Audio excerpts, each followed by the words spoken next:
Vibers, thank you so much for tuning in and coming on tonight. Got a good one for you. Some really interesting questions. How do you get universe unity out of diversity?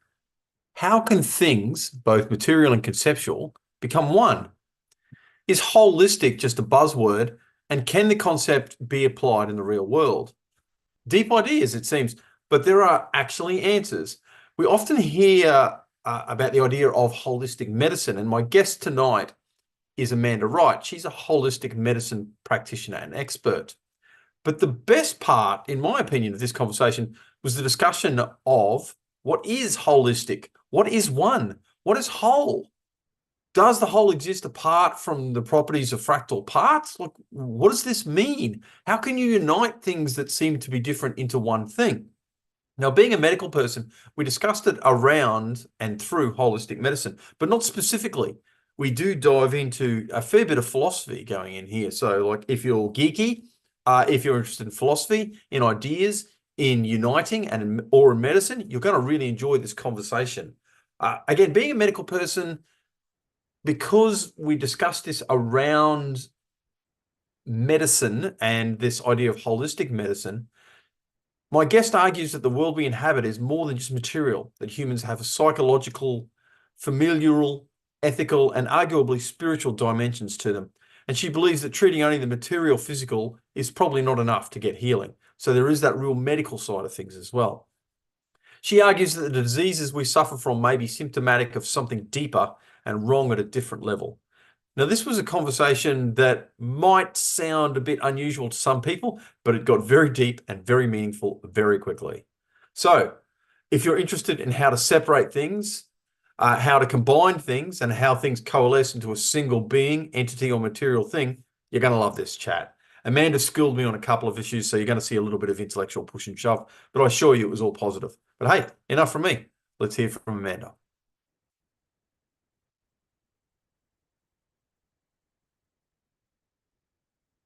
You're a very interesting person who has a unique perspective on a unique issue. I do. All right. So Okay. before we go into who you are, could you tell us what you do and why it draws you in? What I do and why it draws me in. Well, okay. Well, basically what I do is holistic medicine, food and energy medicine. It's officially called Zen Shiatsu.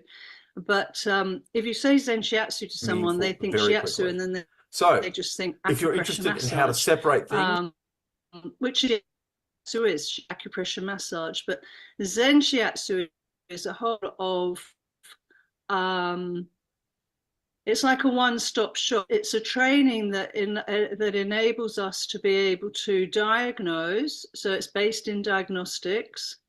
And I can go into how we diagnose if you're interested.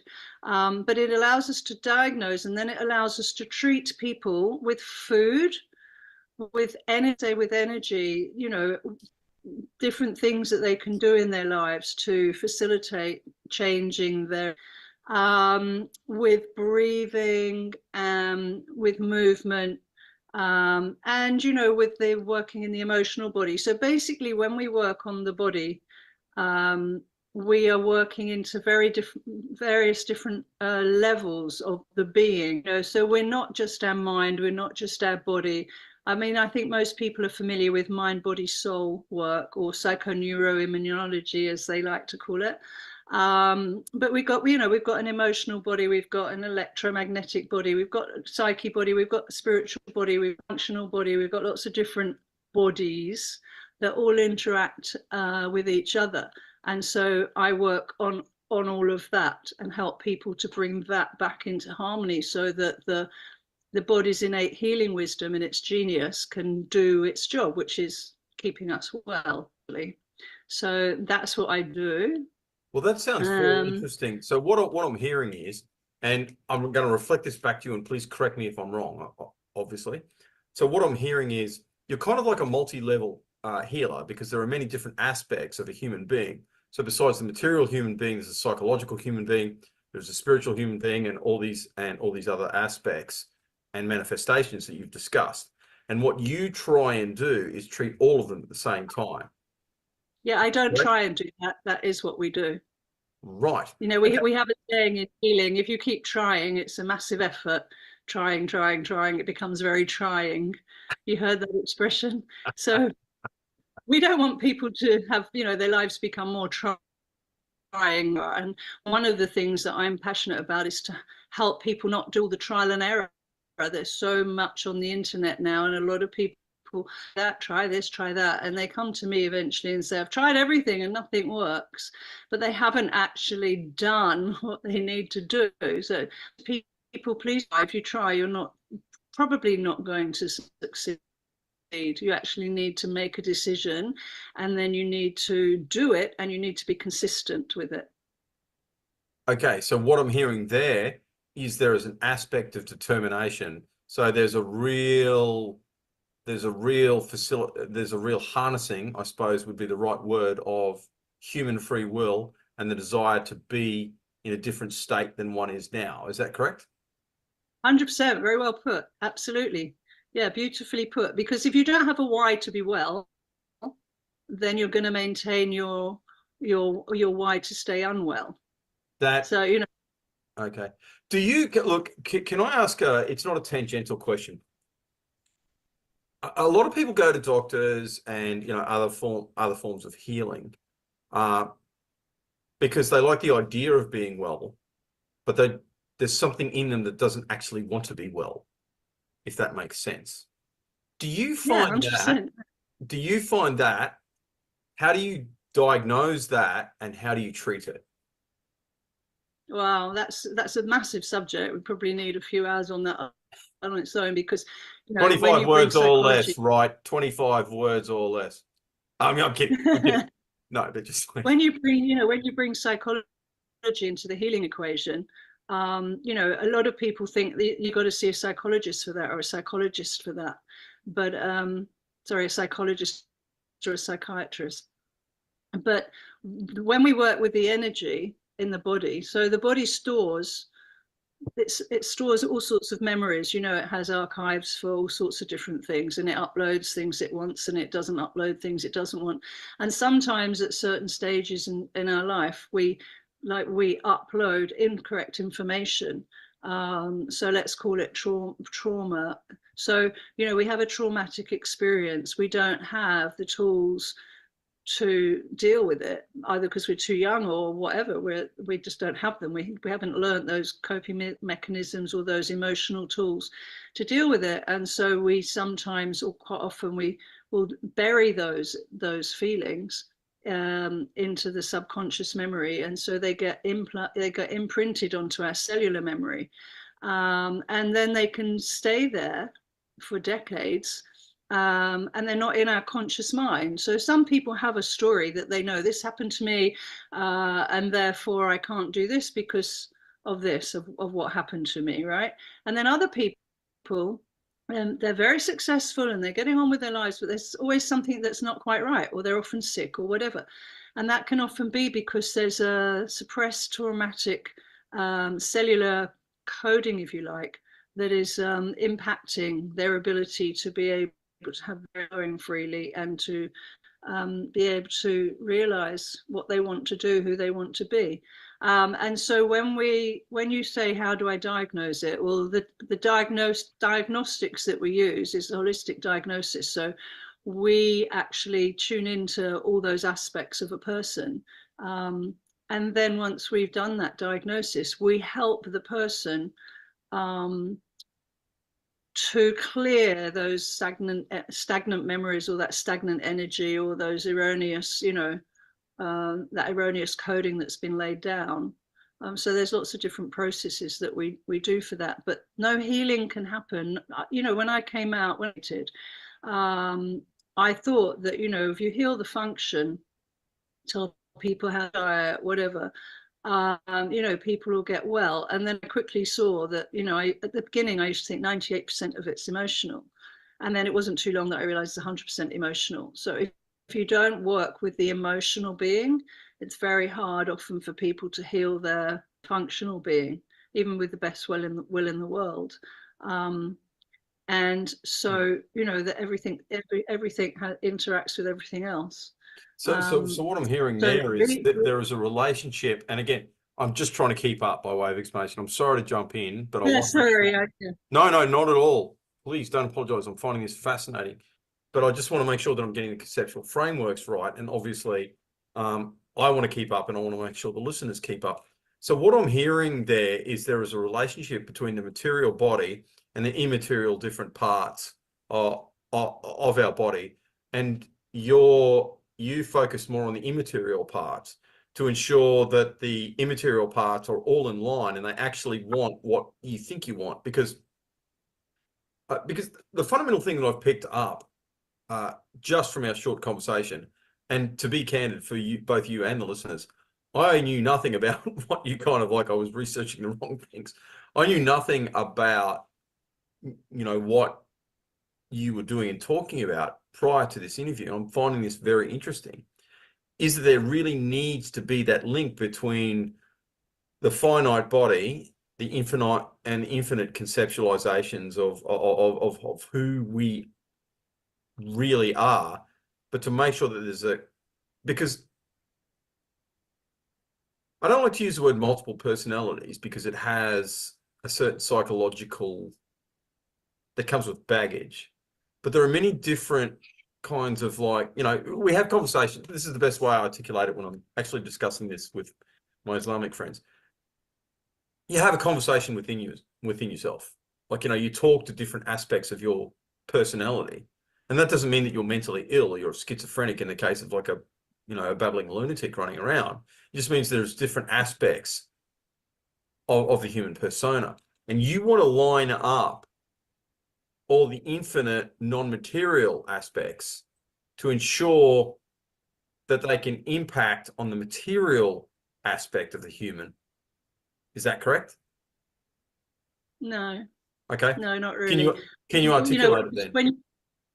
when you say line up, you know, I mean, words have got so many different connotations, but it's more about it's not about trying to, you know, the person so that they kind of multifaceted, sorry, not multifaceted, you know, mono kind of thing. It's, you can maintain all the different aspects of your personality and your different character traits. And I think all of us, without having, you know, a personality disorder, are different people to different people. In other words, you know, our interactions with, you know, family, friends, whatever, they're always going to be slightly different. I mean, even subject matter, you know, I'm having this conversation with you.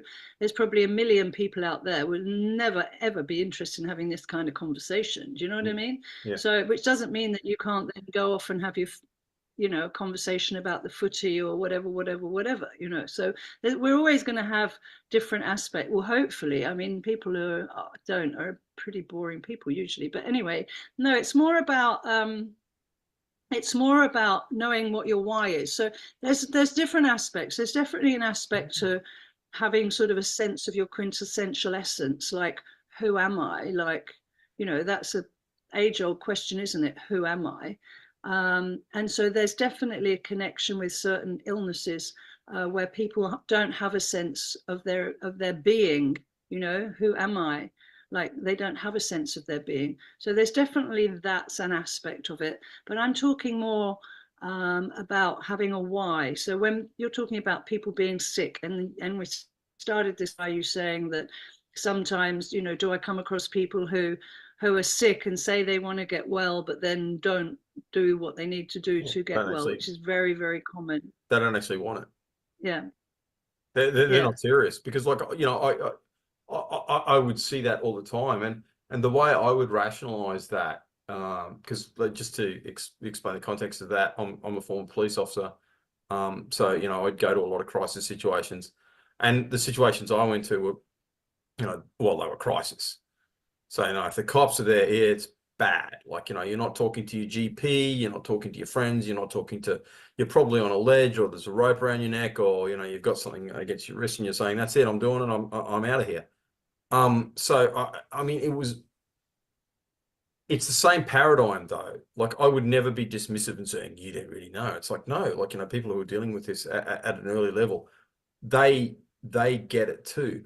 But what I would find was people would say they want to get better, but they kind of like they liked it. It was an abstract concept.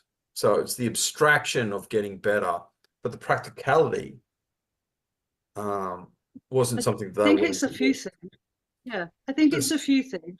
So I they're mean, willing to, just to give you further contextual so you can keep speaking, they weren't willing to make the sacrifices necessary to get from A to B. It's like, if you're right. really serious about this, like if you're feeding, if you wanted to stop suffering, this is what you do. And because like I'm a Mm, male and a cop, so like I'm a problem solver, right? Like mm, that's the way my small mind works. It's like, and mm, that's a different, like, and I understand that not everyone thinks like that. But what it did mm, indicate to me was there are some people who embrace their suffering in a negative way. Because I seriously believe, Amanda, in embracing suffering. Like I'm a Catholic. Like embracing suffering is what we do, but you've got to embrace it in a positive way. And what I mean when I say that is this: it's like, okay, so you've got to understand that suffering is an integral part of the universe that's been created. It probably has a lesson to. It probably has a lesson. You can't help what happens to you, but you can help you can help how you respond to it. So that's where I'm coming from there, if that makes sense. So if you could talk further yeah. around the conceptual framework that I understand and explain it for both me and the listeners, because if you can explain it to this thick skull and get it through there, I assure you the highly intelligent listeners of Northern Vibe will be able to pick this up very quickly. I mean, look, you touched on a lot of very deep topics there. You touched on a lot of stuff. So um, I think there's so many different aspects of it. It's not black and white. I'm very much like you. Just to give you a bit of background, I wasn't in this business uh, for the first, and I had a couple of major car accidents, and I was registered disabled. And the one exacerbated the injuries from the other, and I was basically written off. Share disability, what you call it, pension, and that was that. And I was in my 30s, and I've always been an independent person, and like I like to get up and go and do. I'm a doer, and so that wasn't really a very nice prospect for me for the rest of my life. And spend my life on painkillers and antidepressants and sleeping pills and all that kind of stuff. And they said you'd need antidepressants because you get depressed when you're in chronic pain and you're spending your life on painkillers and you're not going to sleep and you have to take sleep. And I just thought, what? That's not a life. So I was one of those people that said I want to get better, but I really meant it. And I literally scoured the world, literally the whole world, to find somebody who could put me back together again. And when I discovered the way we put our bodies back together again, and I built a new body. I literally grew a new spine, built a new body.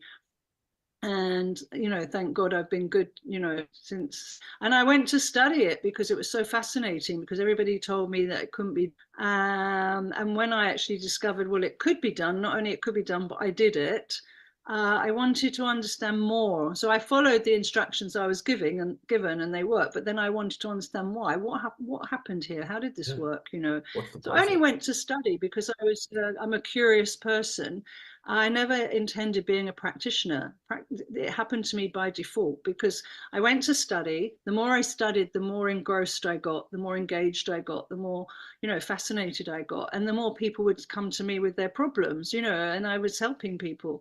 And it just evolved, and I became, a practitioner now for the last 20. But I had a why, and my why was I don't want to spend the rest of my life disabled and in pain. And so I had a big why. And when, I went going back to when I said about out why they want to get better, it's not about aligning all the different aspects of themselves. It's more about actually digging deep and finding out a reason to live. So when you said about the people who you find in crisis situation and that they don't want to do the work, I don't believe that it's that they don't want to do the work. I just think that nobody's actually said to them, and I say this to a lot of my clients, especially the ones that are, pretty bad or pretty chronic, or saying they've tried everything, but you can see that they actually aren't doing the work. I actually say to them, do you want to live?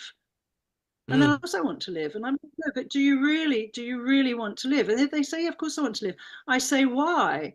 And they say, if they often say things, well, I don't want to see my grandkids grow up or whatever. I'm saying, no, why do you? Not why do you want to live so that you can see other people do things for other people? What is it you want? Why do you want to live? What do you want to live for? What is it that you want to do? What are your dreams?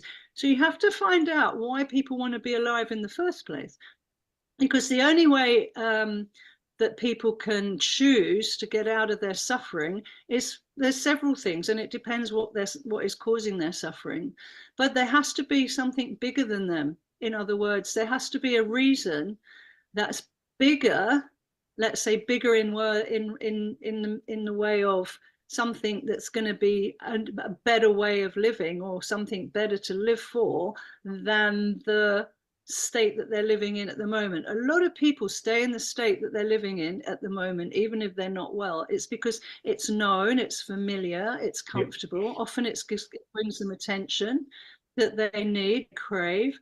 And that's I can that's tell you that, some amazing stories. that's my point. I'm sorry to butt in, but I must, because like, I can't keep thoughts in my head for a long time, especially because I've been drinking vodka. But again, there is a dissonance between what people articulate, what people think they want, and what they actually want. Like, That, you that's know, don't know how to listen, and people don't know how to interpret. It's like, having an interpreter. Um, if something to somebody who's not trained, they'll hear a dissonance. But if somebody says something, somebody who's trained to actually hear them, then they'll hear what they're really saying. So often people aren't saying what's really going on for them, because they haven't even identified it yet. So one of the things we do when we're trying to unprogram or I'm sorry. reprogram. I'm sorry. The only thing I disagree with there is because I see human nature, and indeed the entire universe, as fractal. And what I mean by that is, so you got all these different, you got all these different, fractal bits. And when I say fractal, like, especially, and I know that you'll get this. This is actually more for everyone else. I don't mean that in the material sense. It's like, so, you have this, and this. I actually see the world in patterns. So that's what I see. So you'll have, pattern that wants to get better, pattern that doesn't, because that, as you articulated before, they're in their comfort zone, and it's actually life's kind of like good. That there are all these things. So it's about getting all the fractal little bits of our personalities together in line so that they're leaning towards the right thing. And I agree totally and absolutely with this idea that why is perhaps the unifying. So it's the thing that you can use to unify all these different fractal bits. But it's important to recognize that there are actually different parts of our personalities.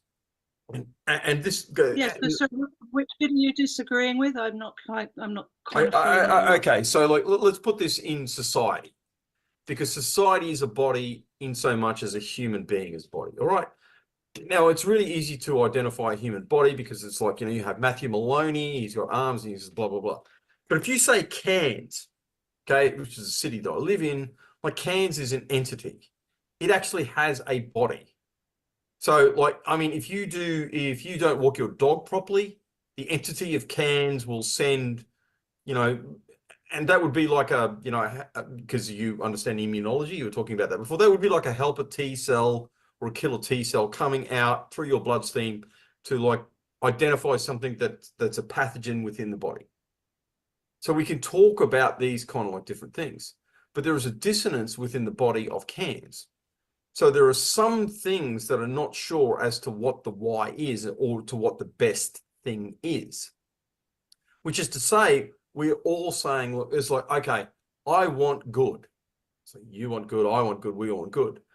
But we all kind of like have a different idea of perhaps what good is. and what this higher value is.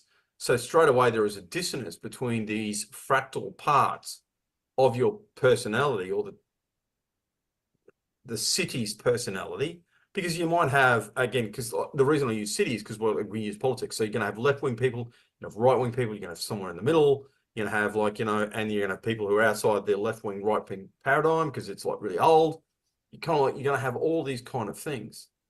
They can actually be united, would be my hypothesis, as long as you get the right thing that they can all lead up to. And I agree that the why is that's very Freudian, actually. But there is a value behind the why. Does it kind of make sense? Yeah, so that you're disagreeing with, I've still got, sorry, I'm not, no idea what you disagreed with me on. Well, because why might be different, and there's going to be parts. There's going to be parts of the personality. So again, like using the left wing, right wing thing, it's like, well, why good means the complete redistribution, which means the removal of democracy, putting a group of experts in charge where they can make the decision.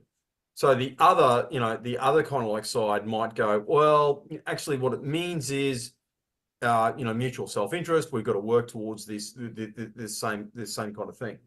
Actually, now that I'm kind of talking about it, I suppose it's the definition of why that's different.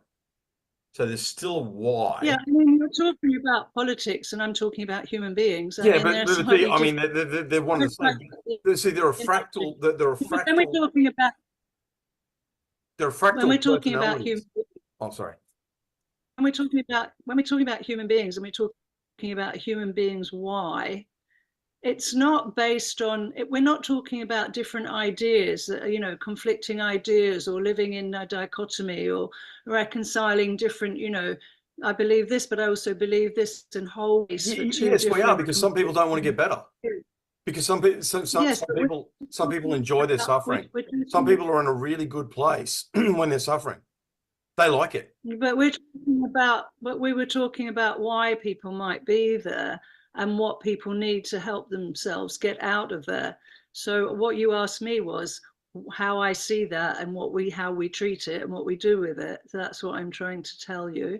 And one of the things that we do is we help people identify their personal why. Now, not everybody can do it.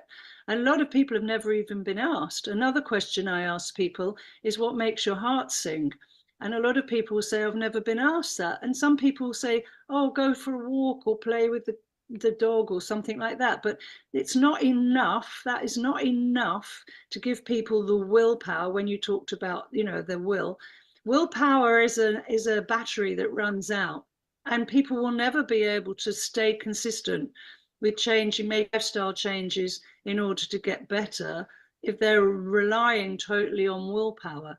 Which is why I'm saying that there's different aspects of what we were talking about with you working in the crisis scenario situation, knowing how to interpret cries for help, or what people are really saying. So people who are like, if you've got a problem, you can just do this and you'll be fixed. Why don't you just do that? And for some people, it's like, we're just pragmatic. We're like, if I need to do this to get better, I'll do that, and my problem will be solved. What's the problem? Why doesn't everyone do that? And believe me, when I set out 25 years ago, I thought that's what was going to happen. People would come with a problem, I'd tell them the solution, they'd go and do the solution, everyone would get better. And then it wasn't very long till I realized, oh, why aren't they doing it? Why aren't they following the protocol? They don't seem to want to get better. And then I started reading books like Love Your Disease, and just so many other, books on that subject, like why people choose to stay sick, why people choose to get sick, why people choose to stay sick. I mean, there's so many books written on the subject, but all I can talk is from my own experience. And, I find that, often when people are in a crisis situation, they've either not been heard, not felt safe. They're chemistry is often off. So when you said you have to fix the immaterial before you can work on the material, no, that's not the case. We work with it all synergistically. Everything has to be working together. So you know, it's like sometimes I might fix the function first, because when your intestines are working properly, you've got better brain chemistry, and you've also got better decision making abilities, and you also feel stronger, you've got more energy, you feel more confident. And when you're not feeling tired and sick and, you know, constipated and foggy brained, it's much easier then to start actually listening in the quieter moments to, well, who am I and what do I want? You know, and why do I want to be alive? So everybody's different. And that's why we do very specific individuals. And that's why I never work generically with someone. I've got diabetes, I've got breast cancer. I don't work with those Western labels, because they're not actually the person isn't the disease. They're not the label. It's like, why did they get diabetes? Why did they get cancer? And no two people will ever be the same. And so therefore the rest, if you like, are never the same. So it's about, so again, I'm trying to keep up here, okay? So it's about the relationship between the material and the immaterial. 100%. All right. Yeah, that's what I obviously didn't explain very well in the beginning when I was talking about the interaction of all these different. I'm trying to. It's not you. I'm They trying to all have to be. They don't have to be aligned, but they have to be sort of be in harmony. You know, a lot of people say they want to find balance in their life, but you know, we're in a world of chaos. Talking about because of chaotic things that are happening in the world. I mean, actually, the energy of the universe is chaotic.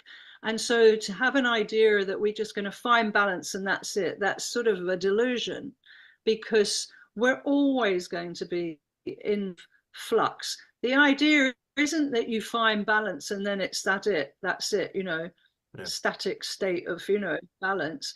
But we do have to find a state of homeostasis in ourselves in order for our body to be able to function. And the only way we attain homeostasis is to learn how to work with the ebbs and flows of life, you know, the stress, the external environmental factors, whatever. You know, eating badly, having, you know, having a drink, whatever it is. Okay, you just drank some vodka. Your liver doesn't like that. So now if you want to do something to counter, you know, then you learn, okay, if I'm going to drink, even though I know it's poisoning me and it's bad for me and it's killing my brains, and there's not one single good thing to be said for alcohol. It should be an illegal drug because it causes problems, probably than any other drug. But if we're going to do it, then let's see if we can learn how to bring our body back into balance. So I'll have a drink today, and tomorrow I'll soak some kombu in water and I'll drink seaweed juice. You know, I'm just saying. And I'm not saying that we can do something and then depoison ourselves. But if we're going to try and live in some sort of harmony with the way we want to live our lifestyle, then that's the kind of balance that you're going to have to look for if you want to stay well, you know, in the long term. And this is the other thing I ask people, because a lot of people have terrible habits. And like you say, they're comfortable in those habits, either because the suffering without them is too great for them to deal with, to distract themselves, or they want to numb themselves, right? And because people have this idea that suffering's a bad thing, suffering isn't a bad thing. It's the way it's the connotation of it, and it's been interpreted quite a lot by the church, you know, in all fairness, you know, this whole hell and damnation thing that they imposed on people, which is rubbish, because there's no such thing, you know, the true God doesn't do that sort of stuff. New chances to fix ourselves all the time. It's a loving, forgiving God. But anyway, I'm not here to talk about God necessarily, although God features in everything. Well, no, because of course, you know, this is inherently part of it, okay? Because fundamentally, when you talk about God, you're talking about meaning, and actually, the church has done a very good job. I respectfully agree to disagree on that one, because what we've kind of like, again, it's actually about the balance. I 100%, without qualification, agree on you, and suffering is to be embraced. Suffering is to be embraced. Like that's the Or Judeo-Christian. just give Sorry? just another word. We can just change if we change our reaction or our our reaction, our response. We shouldn't be reactionary. We should respond to things. If we change our response to our understanding of something, then it's something different. So, Yeah. you just, it's Yes. like a Yeah. paradigm shift. Let's not call it suffering. Let's call it learning. Let's call it challenges. Let's call it, improvement. Let's call it evolving. So many other words we can use for it, but suffering has such a negative connotation. Oh, world suffering. And, Yeah, because that's real, suffering, because you can't deny the reality of pain, though, Amanda. Like, because fundamentally, pain is a you, lot of you, good things come out of pain. sorry. Pain doesn't have to be suffering. Look, Pain doesn't have to be suffering. A lot of good things come out of pain. I wouldn't be talking 100%, to you today 100%. having helped the people that I've helped over the last 25 years if I hadn't have been in the sort of pain that I really wanted to top myself. I couldn't lie down and I couldn't go to sleep because I was in so much agony that I used to scream out to God, because in my tradition we're not allowed to top ourselves. It's a sin in my religion. So I didn't have that luxury to just opt out, right? But I screamed to God at night, just please take me. I can't take this anymore. I can't cope. I can't continue like this. You've got to just let me die in my sleep because I can't continue like this. So I know pain, but that was one of the best things that ever happened to me. So if we come from a different perspective, and we understand that nothing else that isn't for our own good ultimately, then instead of wallowing in the suffering and letting it sort of like completely, just drain us, then we can actually spend the energy thinking about, okay, what can I do with this? Where can I take this? How can I grow from this? What's the lesson in this? And then the suffering always. I mean, you speak to cancer, so many of them will say the best thing that happened to them. I worked with a double amputee once. I've worked with a few amputees, but I will never forget this one man. He said his life only began when he lost his, Yeah, yeah. right. So I get that 100%. Like I validate everything that you just said, because my kind of like idea with this is you can't help what happens to you, but you can help what you respond. And again, like from a kind of Catholic point of view, like there's this idea, and you're right, like people kind of blame the church for this, and it's actually not true. It's more the evangelicals, that it's like, okay, well, there's this transactional nature between you and God. And if you just do everything okay, your life's going to be tickety poo. Like no. The kind of Catholic idea is this: someone might turn up at your house at 2 o'clock in the morning, drag you out of your house because you believe in God, beat the crap out of you, and chuck you in some sort of like Chinese camp for the rest, which is the story of all of our saints, really. And that's good for you. That's good for you. I'm not so sure about that, but yeah, I know where you're coming Well, from. you know what I Yeah, mean? I mean, well, maybe you needed that. Like you yeah, will find good in that, and it depends on your perspective and how you frame it. Like you could be in yeah, prison, so Paul talks about this. You could be in prison, you could be all of these other things. And today's like, and like I know you're familiar with the Psalms. Like, one of my favorite Psalms, which is reading it today, incidentally, was De Profundis. Out of the depths I call to you, O Lord. Like, those beautiful, seriously, like lip wobblingly beautiful words.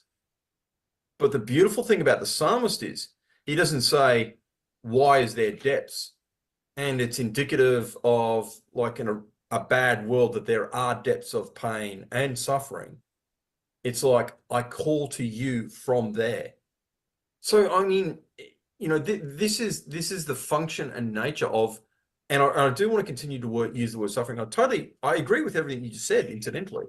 Like, seriously, there is nothing that I'm disagreeing with. I'm just trying to make sure that I understand and to get very precise. But suffering is the right word to use because it acknowledges the reality of pain.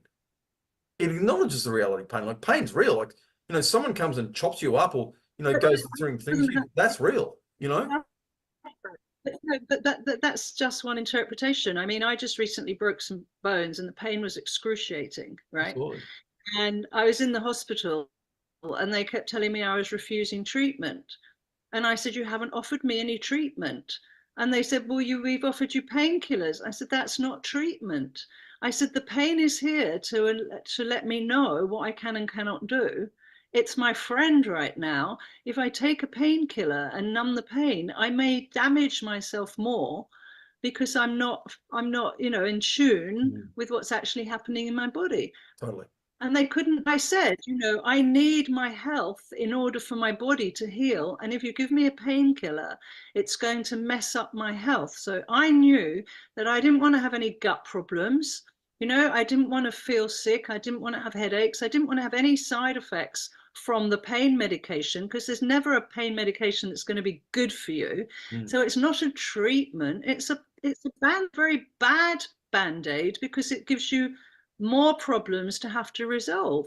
Yeah, So it's a panacea. It's a I panacea. carried the pain because I knew it was going to help me know what I should and shouldn't do, Yeah, totally. so that I could facilitate my healing much faster than if I'd have masked the pain and it would have dragged on and on and on because I'd have done more than I should have done.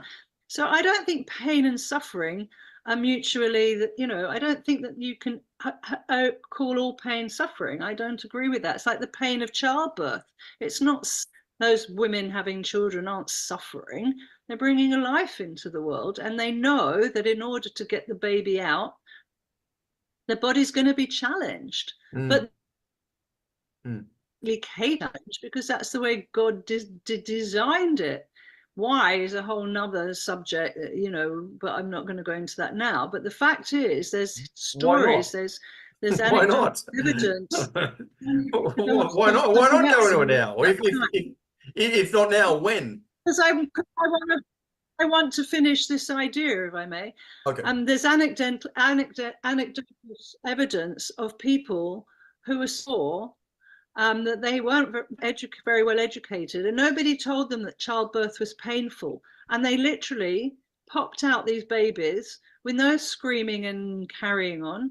And then we also know that in a lot of countries, people they'll be working in the squat behind a bush, pop the baby out, string it on their back and go back to work. So, often we suffering construct that we've kind of created. Whereas other people throughout history know that when the baby's coming, it's going to hurt a little bit, but it's not going to hurt much if you just relax, allow the body, trust the process, blah, blah, blah. I've done some beautiful births where my people were sleeping. They weren't sleeping, they were having contractions. Even very well experienced midwives have said, they can't go to sleep now. And I'm like, they're not asleep. She's so quiet and calm. I'm like, yeah, because she prepared properly, living properly. She knows what her body's doing. She trusts the process. People that are giving birth when I'm working with them, they look like they're having in ecstasy, like they're in pain and suffering. So a lot of it's, we create this imagination of suffering, and it's not really suffering. I think it's just been really given a bad rap for far too long. I mean, there is real suffering as well, but I don't think physical pain in the body, chronic pain maybe, but then if you're allowing that to happen, then you're choosing that suffering. And then we go back to my original point of we have to get into the cellular memory and find out why this person is choosing to be sick and suffer from that sickness. And so again, it's very much going into diagnosing, listening, and seeing what the body's trying to tell you. And then we come up with the answer and then we solve it. Look, I mean, the only kind of like philosophical issue I'd have with that would be it kind of like in some ways denies that some things are imposed on us. Like there is a relationship. There is a relationship between us and the reality that God has created. We're part of it and all that kind of stuff. So we're not like, it's not, these things are not binary polar opposites. There is a degree of connection there, 100%. Like I accept that. Like not a degree of, there's a complete connection. It's there's not a degree of connection. There is total connection, although some people are disconnected from that connection. But part of that disconnect is part of what's making them sick. You know, when the soul's in a really sick body, there comes a time where the soul just doesn't want to be in that vessel anymore, because that vessel isn't supporting the soul's work. So there's a complete connection. I agree. I'm not sure what the philosophical disagreement on this is. Well, because there's an imposition. Because like, although there is a connection, there is still a degree of being apart from. So there is a relationship. The easiest way of articulating this would be there is a relationship between the finite and the infinite. So no question that there's a relationship. Finite? What is finite, you mean? Sorry? What's the finite in this analogy? The body? The body would be finite, and the infinite would be the soul. And look, it goes even further. It goes even further up. Like I said, there's a relationship between infinite God, You are an idiot. and the and the material reality that he's created. So like, yes, I kind of like get that, but remembering that we are human beings and there is part of, we're a reflection of God, but we're not infinite God. Well, we can go and join that later on, like, no question. But while we are in this material reality, there is things that are going to get imposed on us. So the very fact that we are limited human beings is an imposition of material reality. Like, you were born, you're going to die. So that's an imposition. And you need to get the right relationship with that, like 100%. I'm not disagreeing with that. But this idea that, like, there is nothing imposed on you, I just don't think that that's correct. Because there are some things that are just going to be imposed on you in a testing sort of way. Like, so. Yeah, but who said nothing imposed of? Oh, that's the whole point. That's the whole point that I've been trying to express. That it is like, that's why I said to you earlier on, why don't we use a different word instead of suffering? Why don't we use the word a challenge? You call it a test. Mm-hmm. Call it a challenge. That's what it is. That's what I was trying to explain, that everything comes to us for a reason. And let's say you want to call it, God makes us sick to test us, or to show us, or to teach us, or to help us to ultimately come to our potential, to manifest who we need to be in this world, to do our service, to do whatever it is, absolutely, that's the whole point. Obviously, I didn't express it very well. No, I think you did okay. It's just that they're like, what I'm doing my incompetent best to do is to pick up what appear to me to be apparent inconsistencies to that too. And like, to be the devil's advocate, one would make the observation, something I'm kind of good at, for reasons we need not go in here. But like, I'm kidding, Amanda. Okay, I'm kidding. But like, the other thing is, like, when I talk to people, and if you check some of my previous interviews, and I do suggest you do, I have not spoken to one person yet who has not been through serious suffering, who hasn't validated exactly what you said. It's like, actually, look, it sucked learning that lesson, and this is paraphrasing, and this is people that have gone through moya disease, who have gone through cancer, who've gone through, you name it, they've been through, cops that have been shot, yada, yada. It's like, well, I'm a better person for that. And like, okay, I wish I could have learned that lesson without that pain and suffering and everything else, but like, it was a price worth paying to be the person that I am now, and to have the perception and understanding I do now. Again, hey, 100%. What is that once we, the unfortunate thing is that we only know that after the event. So we can only have our experiences after we've had them. And so, like you said, most people, after they've had an experience, they'll be able to say that. What I'm saying is that the beauty is that we can teach people, and not everybody will get it, but we can at least give people the option of understanding that before the event, so that then when they have whatever you want to call it, then instead of struggling through it as a suffering, they already know in advance, this is going to be for we very much have that in my culture, in my tradition, that, this is a gift from God, and this is for my good. So whether we might not like it, But if we already know and we have that sense of security, if you like, that for a fact this has been given to me for my ultimate good, then the going through the test, if you want to call it that, you can go through it almost joyfully instead of going through it in suffering. Mm. But at the same I'm not time, saying it's that easy to go through no, a hard test joyfully, but you understand my point. yeah, but at the same time, so when I spoke to Rabbi Shapiro about this, like he also says, and again, it's all, to my mind, it's all about the relationship and the push. So Rabbi Shapiro said, because I was fundamentally arguing what you are now and going, hey, look, we just need to embrace this. And he said, yeah, but at the same time, you read Job, you're supposed to rail against what appears to be something that's unjust. And the That's a re whole different. That's a whole other subject. Absolutely rail against what's unjust, 100%. yeah, You but never, you surely disease absolutely beasts. argue with God about stuff if you see something that's unjust. But that's not what I'm talking about. I'm not talking about that. We're talking about soul. Surely, I'm not there's a talking degree. about. Surely there's a degree of injustice in the fact that we are limited human beings in some sense. Surely, We're not limited. We're only limited by our imagination. Our soul's not limited at all. And we have much far greater capacity than we allow ourselves to because we put those limitations on ourselves. We're a spiritual being having a physical experience. Mm. The reason people have limitations is because they think they're a physical being and they think that the material world is what's real. And they're completely, misled by that. So they seek material, they live in the material, and they don't let their soul do what it needs to do.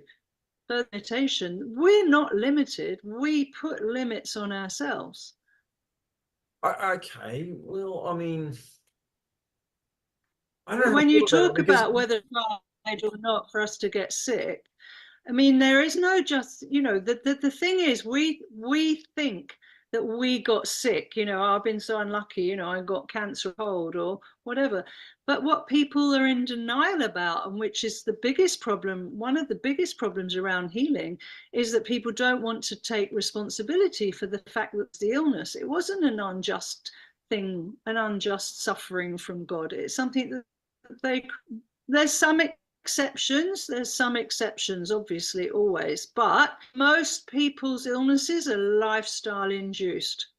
Like if God forbid, for example, you get sick in 10 years time and you're like, oh, this isn't fair, I'm a good man and I got sick, and then somebody could say, God, well, you've been drinking vodka for 20 years, so you did it to yourself. God didn't do it to you. It's not unjust, it's perfectly justified, because we know if we do this, this, and this, we will get sick, because there's certain things you cannot keep doing to the body and expect it to not get sick. You just cannot poison it and expect it to swell. It's ridiculous to think that.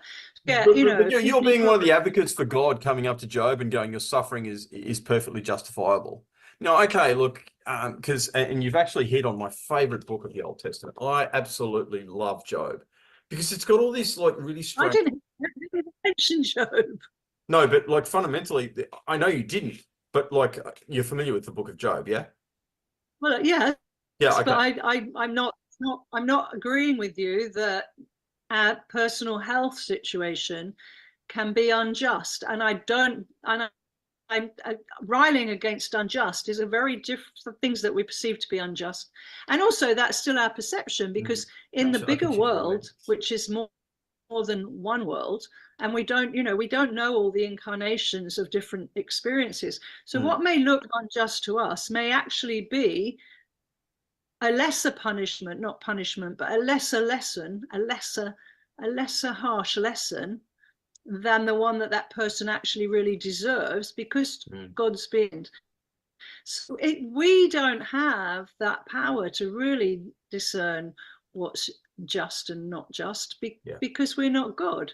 But if we do think that something looks like it's Yeah. unjust, then we should talk about it.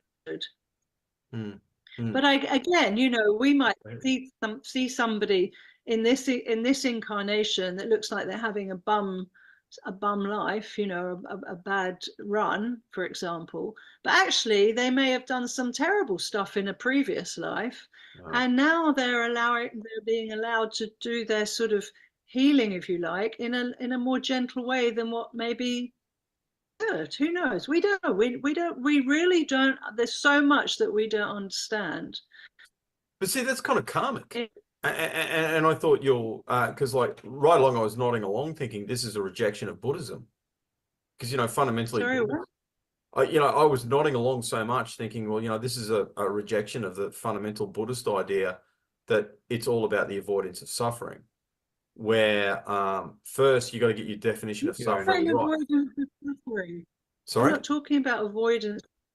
I'm not talking about avoiding suffering. I'm not talking about the avoidance of suffering. It's nothing to do with Buddhism.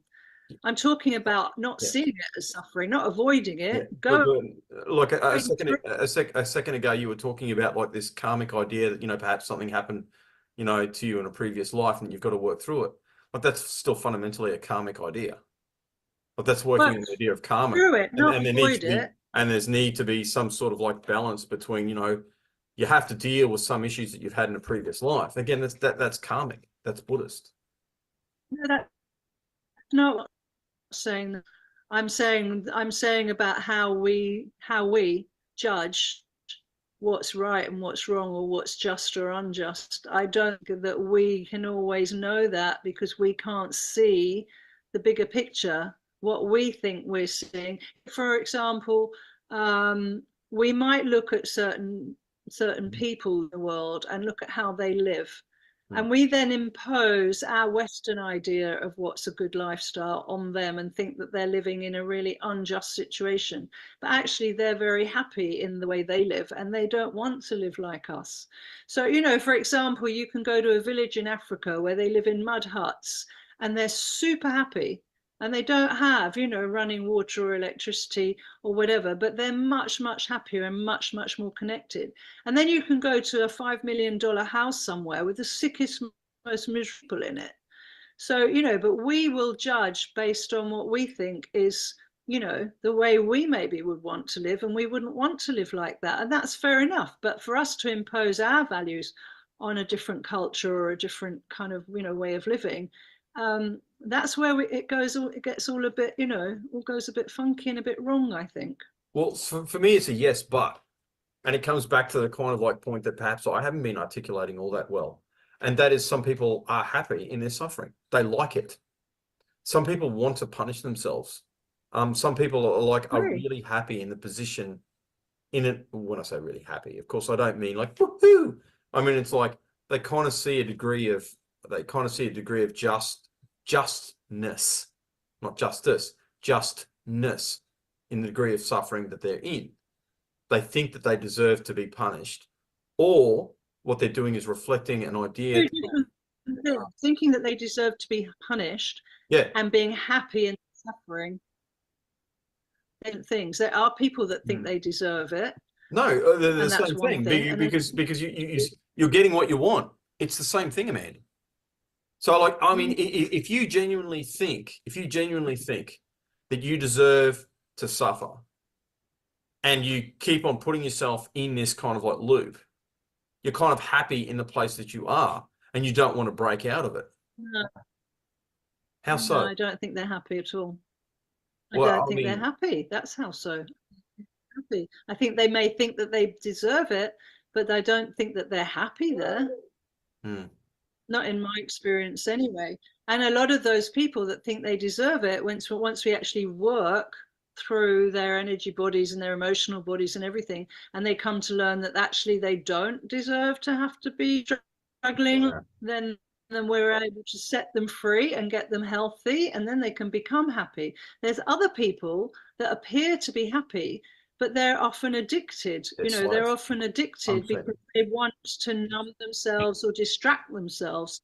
And so they have this false illusion of happy, but they're not actually happy either. They just don't know how to get their addiction, because their whatever happened to them that made them want to numb it or distract themselves from it, they don't know how to go there and cope with it because Mm. it's too painful for them. Yeah, So I don't think they're happy there either.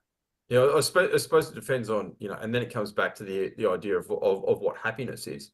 But it's like, when because I spent a lot of time in Cape York, and I totally get, and I agree. Well, totally get. I mean, what do I get? I don't totally get anything, but it's like I think I have a degree of understanding of, because you'd see people living lives that you just sit there and go, this is just complete crap.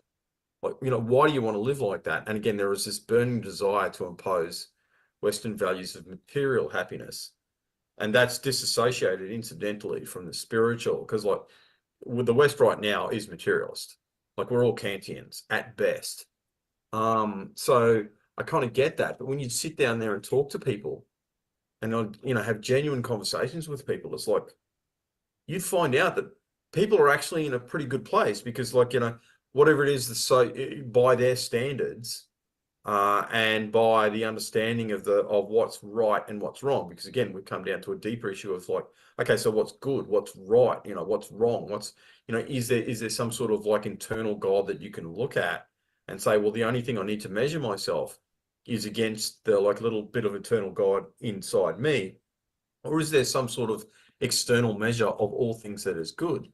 And and my conceptual framework is it's a bit of both. There needs to be a relationship between the both. There is an external God who's external to you, who's infinite, whom you need to compare yourself again. That is the benchmark.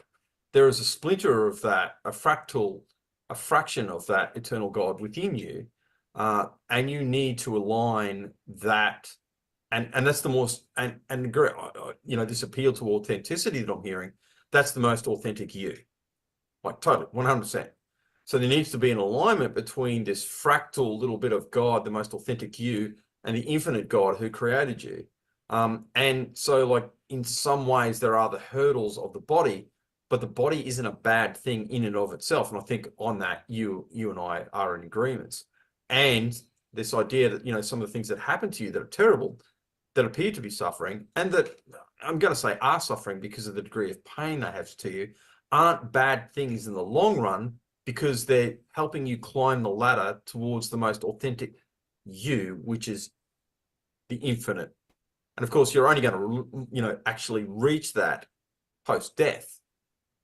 But there is this ladder that you can climb to get closer and closer and closer to that. Is that something along the lines of what you're thinking? Like, I'm not asking for validation. I'm just asking. I think the only difference is in the way, going back, because this kind of goes back to the holistic medicine model. And I think that, it's a fundamental difference between, what you're talking about, more the mechanical model, at least in terms of medicine, but then how that sort of gets mapped into life, so to speak, and the holistic medicine model, excuse me, which is more quantum. So, compartmentalizing, which is what modern medicine modern medicine does. It's that mechanical model of, having parts.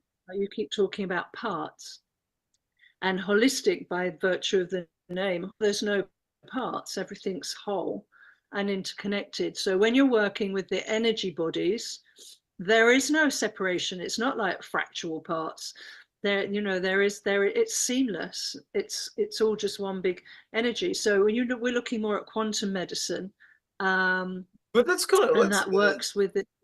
That's a kind of denial of the reality of you can't have a relationship with oneness. I want to perceive it that way, but there's no denial of reality because we are living in the material plane, but as beings, we're not compartmentalized. It's like, to somebody just recently who broke her arm, her wrist rather, and she has to go to a hand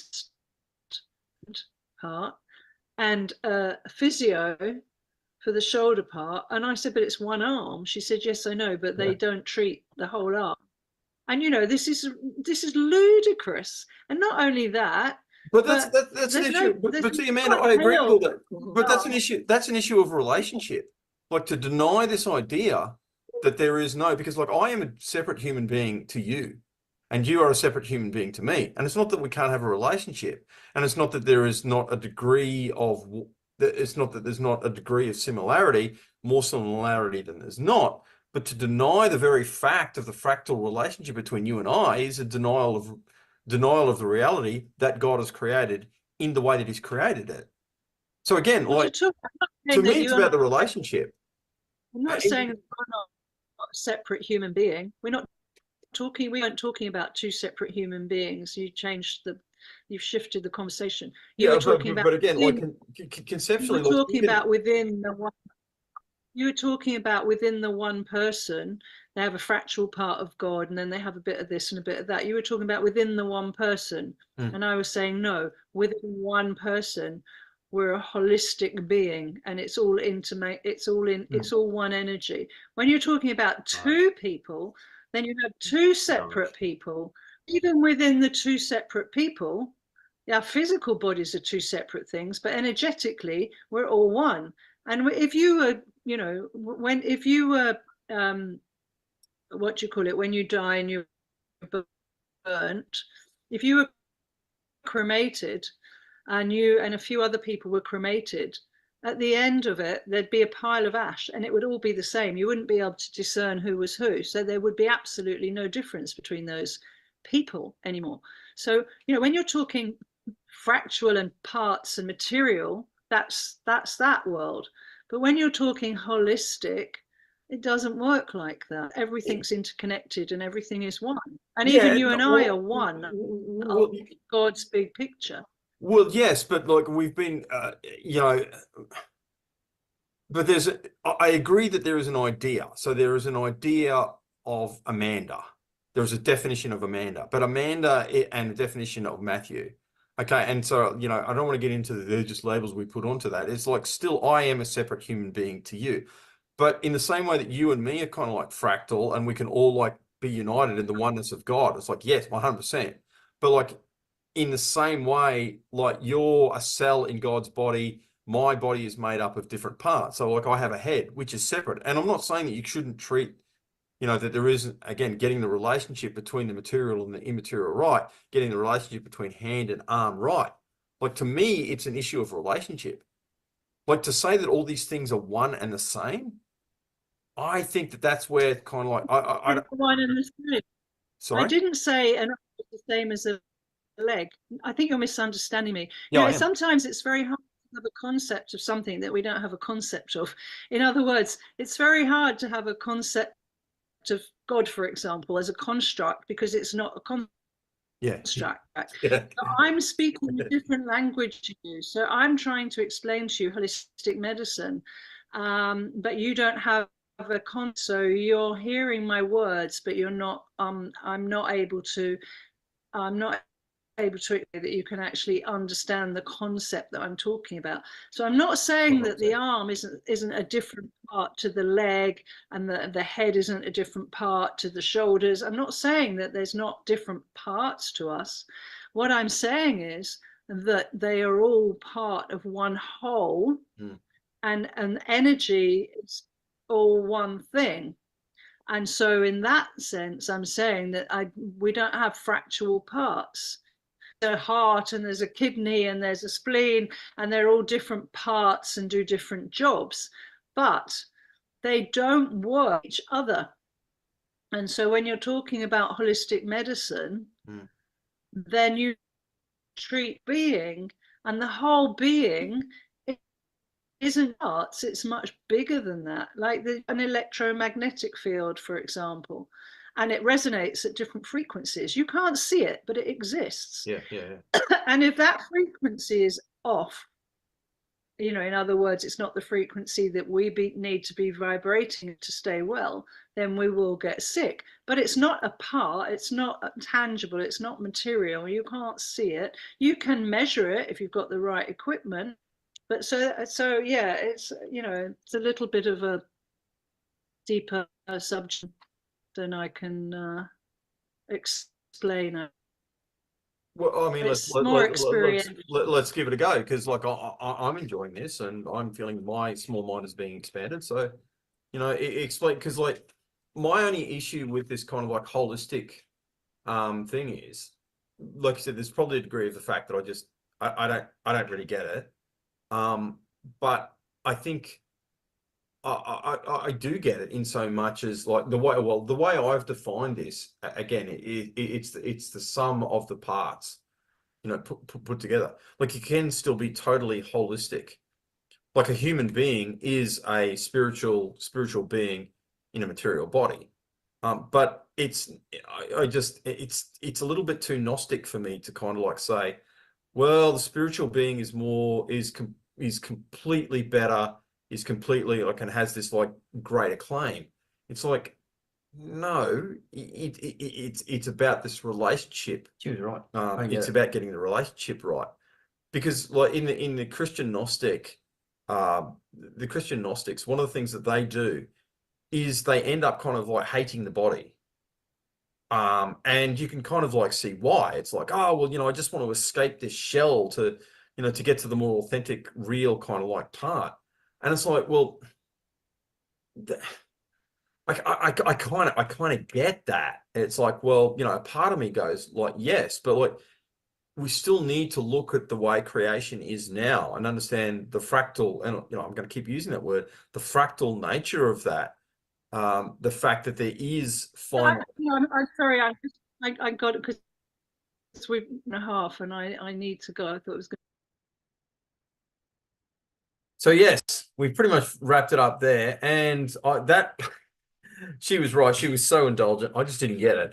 I think I understand it a bit more now that I've watched that interview. I left all those crappy parts of me rabbiting on in there for the main reason, although I was tempted to cut them all out because I looked like an idiot. But I left them in because we needed the context, and I needed a bit of a mea culpa to just remind myself that the interview is about the guest, and she was magnificent. She was smart. She helped articulate things really well, and she broadened my understanding. So a big thank you to Amanda. I will chop that to bits though, and put out Amanda's wisdom and get rid of my babbling. But thank you so much. Tune in next week. We've got another great interview for you, and the interviewer will do a little